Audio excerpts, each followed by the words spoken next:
You're watching RIP News, where we remember the lives that touched the world. In the last 24 hours, we've lost voices, hearts, and souls who made a difference. This video is our small tribute to their impact, their journeys, and the memories they've left behind. If any part of their story moves you, please consider liking this video, not just for us, but in honor of them. We appreciate you joining us. Sometimes the brightest stars don't burn forever in the sky, but their light lingers in the hearts of those who remember.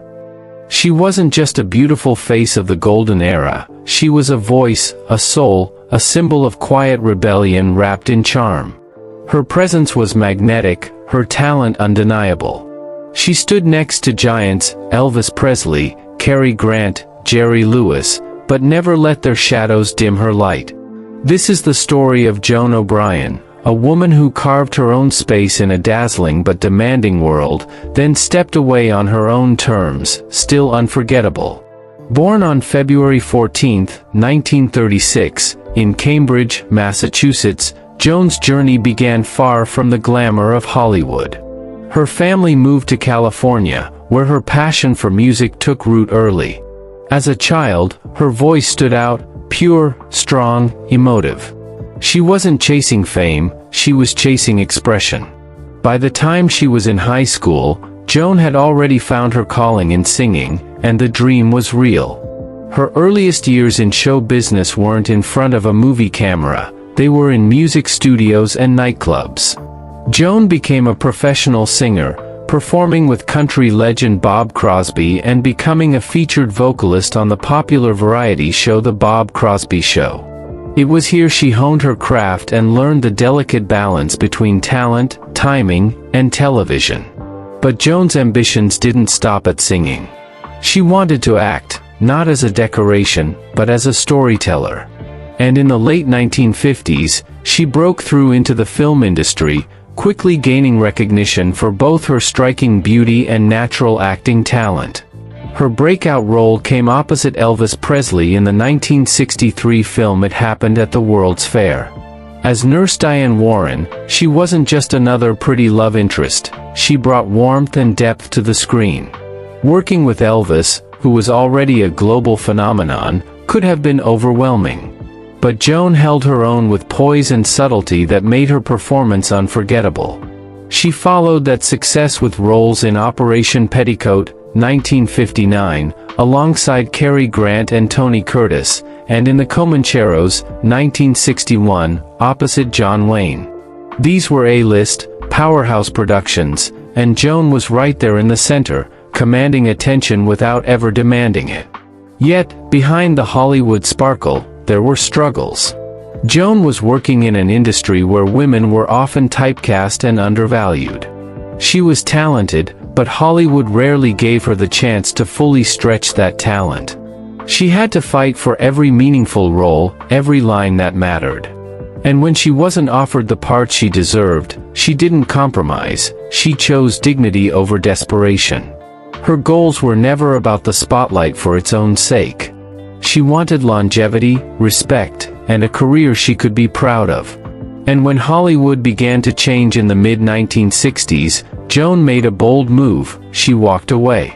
While many clung desperately to fame, Joan returned to her musical roots and family life. She stepped back from the screen, not out of failure, but out of freedom. She had tasted stardom, proven herself alongside legends, and realized she didn't need the applause to know her worth. Throughout her life, she remained proud of her body of work. Fans continued to cherish her performances, and her films became part of classic Hollywood's enduring magic. Even today, viewers discover her on old movie channels and are captivated by her elegance, wit, and subtle emotional depth. In an era where many women were molded to fit a Hollywood ideal, Joan O'Brien refused to be molded. She shaped her own journey.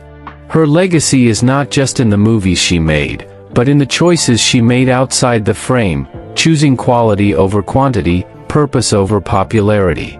She may not have starred in hundreds of films, but she left a mark with every scene she touched. Her story is a reminder that success doesn't always look like superstardom. Sometimes, it looks like integrity, self-awareness, and courage to walk away when the moment is right. Joan O'Brien didn't just play the part of a strong woman, she lived it. And long after the cameras stopped rolling, her presence still lingers, graceful, unbothered, unforgettable. But stay with us, because the next chapter belongs to another woman who walked the thin line between fame and fulfillment, and left behind a legacy you need to hear. Some stars don't explode, they simmer, quiet, brilliant, and enduring, lighting up the screen for those who care to truly see. She was never the loudest in the room. Never the tabloid queen. But her eyes told stories most scripts never could. In a world obsessed with fame, she chose meaning. In an industry ruled by men, she carved out her place, not just as an actress, but as a voice, a thinker, a rebel. This is the journey of Pippa Scott, the actress who blended intelligence with elegance, and whose legacy is far deeper than the roles she played.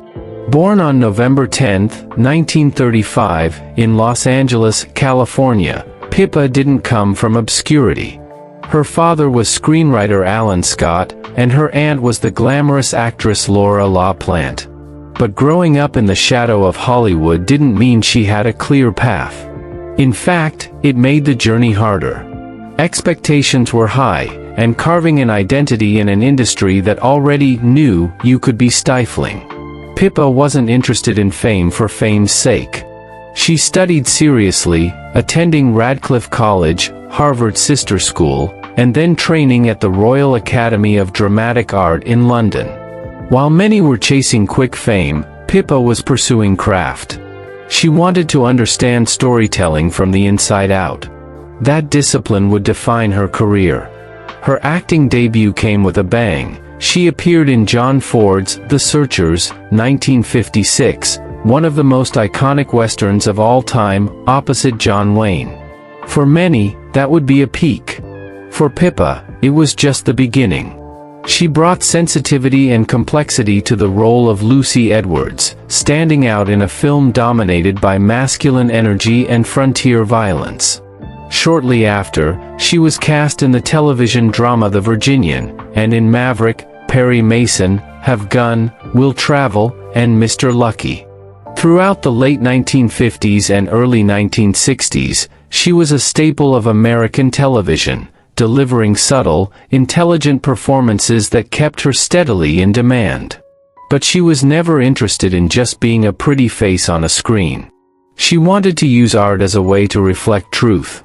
Behind the scenes, Pippa was deeply engaged in social justice and political activism, something rare for actresses of her era. She wasn't afraid to speak out, to support civil rights movements, or to question the industry's status quo. Her commitment to justice would later lead her to step away from Hollywood, not because she failed, but because she evolved. In the 1970s, Pippa took time away from acting to raise her children and pursue her other passions, writing, producing, and even real estate. But she never lost the spark. When she returned to acting years later, it was with a deeper presence, a richer understanding of life. Her later work included guest appearances on shows like Cold Case and ER, reminding audiences that she never lost her edge. But it was behind the camera where she found new strength, directing and producing projects that reflected her values and vision. Pippa Scott's success story isn't one of instant superstardom or flashy red carpets. It's the story of a woman who refused to be typecast, on screen or off. She navigated a male-dominated system with integrity, curiosity, and grace. She didn't just survive Hollywood. She outgrew it, reshaped it on her terms, and showed that a thoughtful, deliberate career can be just as impactful as a headline-making one.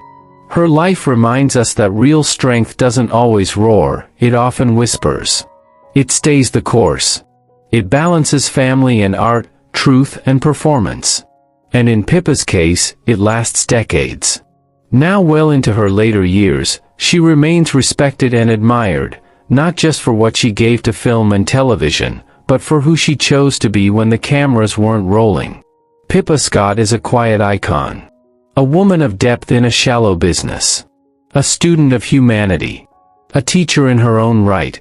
And her story is far from over. Because every time someone discovers The Searchers, or stumbles upon a forgotten gem of classic television, they find her again, and realize that true talent doesn't fade. It evolves.